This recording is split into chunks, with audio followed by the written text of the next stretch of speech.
ამერიკული დელეგაციის შემადგენლობის მიხედვით თავიდანვე ცხადი გახდა, რომ პეკინში ვიზიტი მეტწილად ეკონომიკურ თემებსა და ორმხრივი სავაჭრო თანამშრომლობის გაუმჯობესებას დაეთმობოდა. თეთრი სახლის ლიდერების გარდა, ჩინეთის პრეზიდენტთან შესახვედრად აზიურ ქვეყანაში ჩავიდნენ მსოფლიოს წამყვანი, სხვადასხვა მიმართულებაზე მომუშავე ტექნოლოგიური კომპანიების ხელმძღვანელი პირები.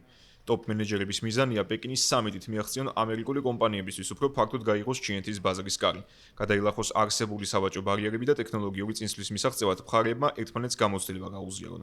ამისთვის კი ამერიკის სახელმწიფო დელეგაციასთან ერთად ერთ სივრცეში ყოფნა არაჩვეულებრივი შესაძლებლობაა.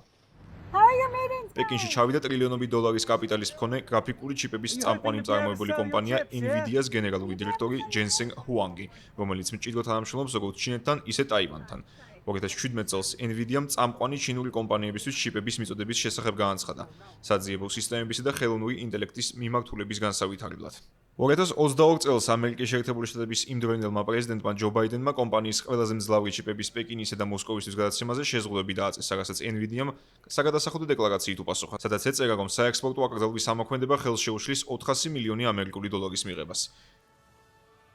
თეთრი სახლის სანქციისთვის გვერდის ასავლელად კომპანიამ შექმნა ჩიპი H20, რომლის გაყიდვაც ჩინეთში დაშვებული იყო, თუმცა 2025 წლის აპრილში ექსპორტზე შეზღუდვა ამჯერად დონალდ ტრამპმა დააწესა, იმავე წლის ივლისამდე. გასული წლის სექტემბერში პეკინმა H20-ის მიკროსქემებთან დაკავშირებით გამოძიება დაიწყო უსაფრთხოების პრობლემების გამო, რამაც ჩინეთს უბიძგა შეზღუდვები დაეწესებინა ჩიპების იმპორტზე. NVIDIA-მ კი აზიურ ქვეყანაში ბაზრის წილი სრულად დაკარგა.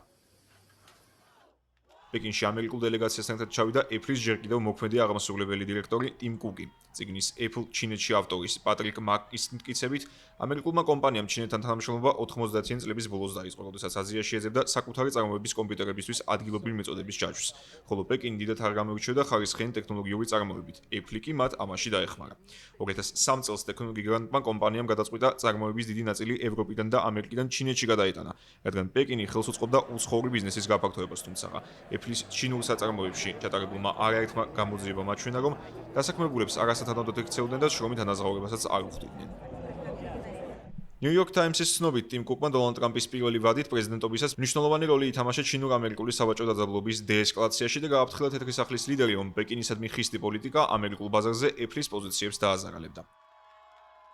ჩინეთის დედაქალაქში ჩავიდა მილიარდერი ილონ მასკიც. 2013 წელს მისმა კომპანიამ განაცხადა, რომ გეგმავდა სედანის Tesla Model S-ის გაყიდვების დაწყებას ჩინეთში, პეკინში მდებარე ფლაგმანური მაღაზიის მეშვეობით, თუმცა თავდაპირველი გეგმები შეჩერდა საავტორო უფლებებთან დაკავშირებული პრობლემების გამო.